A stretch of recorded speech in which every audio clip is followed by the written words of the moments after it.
This is the result of scrapping a robot vacuum charger.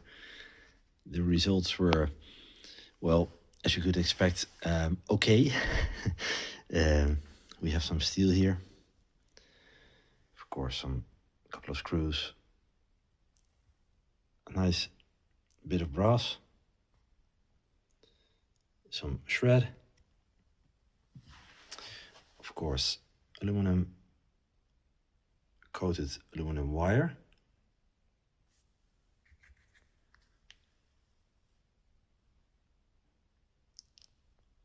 All this kind of hard plastic. Some trash. A stripped down circuit board, which is like, I mean, can't get any lower grade than this probably now. Some of these nice M&Ms, which contain some silver paste. These guys that contain some copper. Of course, some copper, but as you can see, it's not a lot.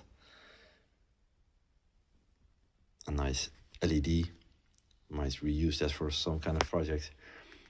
And of course, some copper wire, which is probably the most valuable out of this little scrap here.